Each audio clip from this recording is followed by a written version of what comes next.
From a rather soggy West Palm Beach, Florida, we're going to talk baseball tonight with the kid himself.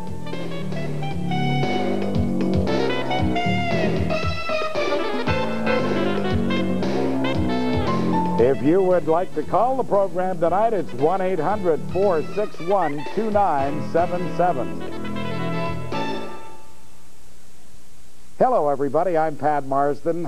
A terrific honor for me to be sitting with a guy who really has made the Montreal Expos the name across the country that became so synonymous with success early on and then kind of faltered when he left. I'm referring to Gary Carter. You know, when Gary Carter was in Montreal and then when he went to the Mets and subsequently out to the coast, he put up some amazing numbers. Let's take a look at this wonderful career. After a brief stint with the Expos in 1974, Carter became the team's regular right fielder in 1975. He didn't become the Expos' everyday catcher until '77, and it was then that he became one of the most popular players in Expo history. The kid developed into one of the finest all-round catchers in the game, winning 3 Gold Glove awards and averaging 24 homers a season for Montreal. Carter has played in 11 All-Star games in his career. At the 1981 Midsummer Classic in Cleveland, Carter slugged 2 home runs and was named the game's most valuable player. Then in 1984 in San Francisco, Carter belted a home run off of Dave Stieb to claim his 2nd All-Star Game MVP award. After spending 11 seasons with the Expos, Carter was dealt to the New York Mets in December of 1984, and he was an instant hit with the fans at Shea. In his first game with New York, Carter hit a game-winning home run off of Neil Allen of the Cardinals. It will be a game that I will always remember it, and the guys really have welcomed me here, and it's been a great feeling because, you know, you don't know what to expect. You come in from a different ball club, different organization, you don't know what the guys are going to be like or whatever. Carter and the Mets beat the Boston Red Sox to win the 1986 World Series. Carter drove in 9 runs in the series, the 2nd highest total ever by a catcher. The Mets released Carter after the 1989 season, and he signed as a free agent with the San Francisco Giants. In his lone season with the Giants, Carter hit 9 home runs. In 1991, Carter played for the Los Angeles Dodgers, serving as the backup to Mike Scioscia. Off the field, Carter has spent countless hours of charity and community work, helping out kids in both Canada and the U.S. Coming out here, it's rewarding for us. I think in so doing, you talk baseball, and it's kind of a nice feeling that if some of the kids learn something from it, then and you put some smiles on their faces, then you feel like you've achieved something. Only Bob Boone and Carlton Fisk have caught more games in the big leagues than Carter, and the Expos are hoping that the 37-year-old can catch up to 90 games for them this season. A lot of it's going to depend upon how healthy each one can be. That's all I'm praying for, is that I can just stay healthy and start the season that way, and whatever I can do behind the plate will be a bonus. Well, there's no question about it. You've had a terrific career. But why are you back? I mean, why does anybody want to play 162 ball games and travel across the country when you're no longer the kid? Well, Pat, I guess it's really just the true love of the game. You know, I really accomplished everything that I could have ever imagined accomplishing last year with the Dodgers by getting the 2,000 hits and then 1,000 runs scored and then getting the games caught. And I felt that in coming back to Montreal, I felt like it was a homecoming. When they acquired me on waivers, I thought, what a great opportunity to come back to the team that I originated with. And being that they have gone through some adversity these last few years and all, I thought it very rewarding that they were interested in wanting to bring me back. And then at the same token, you look at the ball club, and a lot of people are picking the Expos to finish last. I see it differently. I see us finishing a lot higher. There's a lot of talent on this ball club, and I just hope to be a large part of that. Well, you know, it's funny, though. Normally a guy in your situation, a veteran of so many years, would want to finish the career with a club that had a real legitimate shot to win. You're telling me now that maybe this club does have a legitimate shot to win? Well, I think so. I mean, look what happened to the Braves and the Twins of 1991. Both of those teams finished in last place in 1990 and went on to match up in the World Series together. So I've seen stranger things happen in baseball.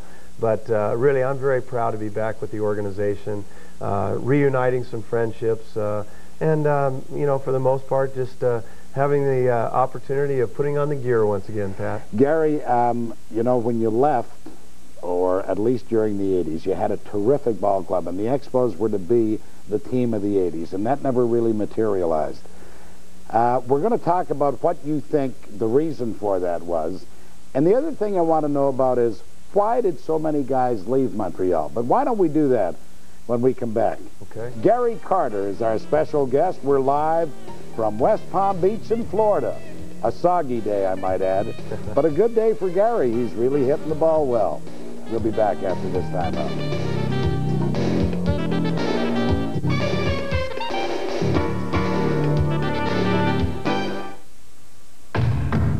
Gillette presents Sensor, the system, the technology that will change the way you shave forever. Sensor, twin blades set on springs to read your face and respond.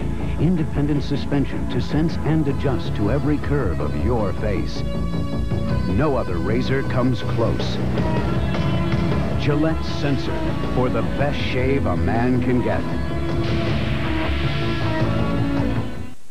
Folks, if you like Rock'em Sock'em 1 and 2, you're going to love Rock'em Sock'em 3. It's a beauty. Coach's Corner's in there, lots of hits and goals. And my buddies Troy Crowder and Bobby Probert drop in for an appearance. And wait till you see my all-time tough team.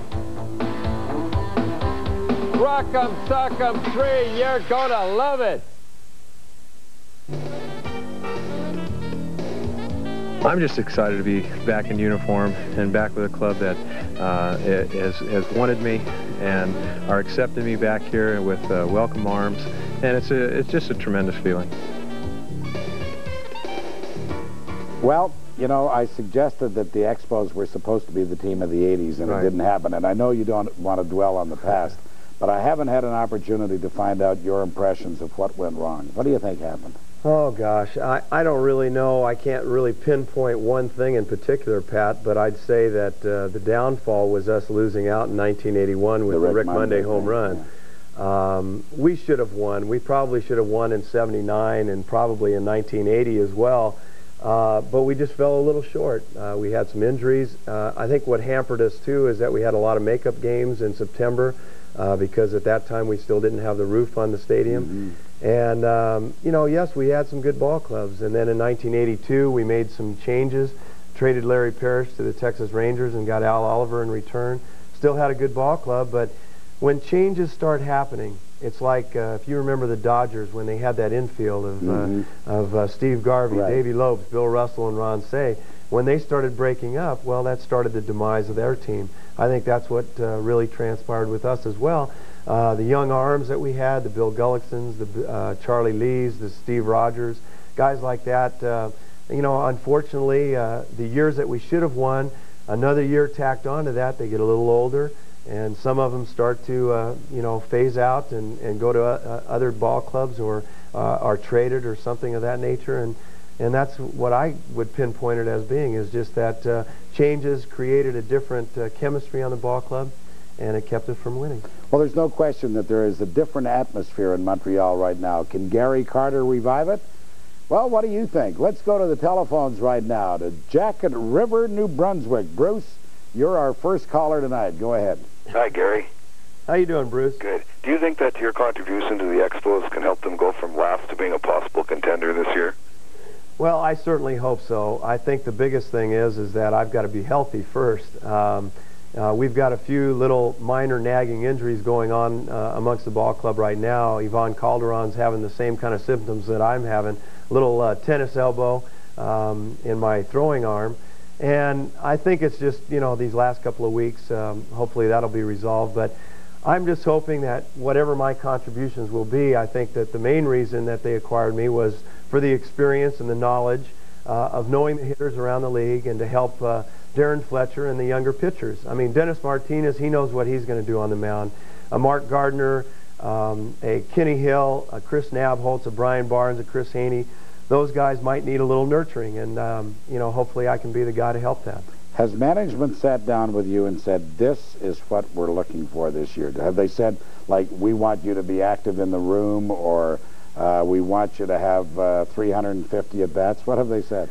Well, Tommy Runnels basically told me that if I'm healthy, I'm going to get a lot of playing time. I'm going to catch quite a few games. I don't know if it's going to be in a platoon situation, but now with the move of Tim Wallach going from third base to first base, that kind of limits my time over there at first base, so it looks as though my only time that I am going to play would be behind the plate. Those things can change as well, but really, Pat, my contribution is simply going to be to help the young guys, you know, and talk to them on the bench, try and confide in Darren Fletcher and help him as well, and try and be like a second coach for Tommy Runnels on the bench and out on the field as well. So there's a lot of things, and I think also for Rich Griffin's sake too, to help him out in the PR department a little bit and try and bring a few more fans in the stadium. Well, I'll tell you, Rich does a terrific job, but we had him on one time last year, and he refuses to come back. However, that being the case, you know what they say, you can never come back. And Gary Carter is attempting to do that, so it'll be interesting to see how this unfolds. In any event, let's go to Halifax, Nova Scotia. JC is our next caller. Go ahead, JC. How you doing, Gary? Okay, JC, how are you? Pretty good. What I'd like to ask you is, reflecting back over your career, where would you probably say your greatest memories came from? Either arguably the greatest team of the era, the late 70s, early 80s Expos, and you know, your two All-Star MVPs, or the World Championship team with New York. Well, that's a tough question, because I enjoyed my 10-plus years in Montreal and the kind of ball clubs that we had. In 1979, we really started to come into our own when we won 95 ball games that year with Dick Williams at the helm, and we thought we should have won that year. I finished off the season with an injury and missed the last, I think, 7 games of that year. And we lost out to the Pittsburgh Pirates, who were the then famed We Are Family. And, of course, they went on to win the World Series. And Willie Stargell was the MVP that year and also was the MVP of the World Series. Then, looking back at 1980, I thought that we should have won that year. And then Mike Schmidt hit that home run off of Stan Bonson and kept us from winning that year. And then 81, we finally got some respectability and won the second half of the split season and went on and beat the Phillies in the mini-series and then lost to the Dodgers in the league championship series. But I guess probably the most rewarding would have to be a world championship. And when you accomplish that and going through a course of a season when you play 162 games, then you play the playoffs, which was an unbelievable playoff against the Houston Astros, and then beating the Boston Red Sox in the fashion that we did, the infamous ball through Bill Buckner's leg that won Game 6. Yeah, thanks to Mookie Wilson. But those accomplishments, winning the World Series, being involved in a team sport, you would have to say that would be the greatest accomplishment. Individual awards, winning an MVP of an All-Star game and all is nice, but when you can show off, and unfortunately I'm not wearing it tonight, but a World Series championship ring, it makes you very, very proud. So that would have to be the best moment of my career. You know, it's funny, I was just sitting here listening to you talk, and there's so many similarities between the Expos of those years and the Blue Jays, right, who are winning but not getting that final step to get into the thing, and you just say to yourself, how many opportunities do you get to do it? Well, that's very true. I think they're also a franchise that is a little bit more wealthy compared to the Montreal Expos, in the sense that they now have a beautiful new stadium, the Sky Dome, which is drawing 4 million people a year. Unbelievable, isn't and it really is quite a sight to see. And that's not taking away from the Olympic Stadium, because they've made a lot of great renovations now. They've got a Thank God. Yeah, they've got a great new scoreboard in center field, which is going to have instant replays and a lot of great highlights and all. They've fixed the roof. They fixed the 55-ton piece of cement that fell out of one of the pieces of the stadium, and I think that they've resolved the problems of the stadium, and hopefully that will attract the fans again here in 1992. Looking back on those good years that we had, 79, 80, 81 and all, we drew over 2 million fans during that period of time, and it's kind of sad to see that the fans have lost the interest somewhat. And of course the #1 sport up in Canada, really, or in Montreal, is the Canadians, the hockey, because the Canadians do so well every year. Sure. They're always in the Stanley Cup, and always are picked to win or come close to winning. And it's a tough rivalry, being the team, the secondary team. And if you're not playing up to expectations, or at least being up in the standings as far as contention, then the fans are not going to come in droves like they did in the late 70s, early 80s. Well, your point is well made. I always like to describe Montreal fans as discriminating. They will not go if you're not going to put on a show. Yeah. And it's as simple as this. As you pointed out, you did draw over 2 million. Right. You guys get off to a decent start, and I think you'll draw some people to Olympic Stadium. I agree with you, Pat. We'll keep our fingers crossed in any event. Gary Carter is with us. We're live from West Palm Beach, Florida, and we'll be back to take more of your calls after this time out.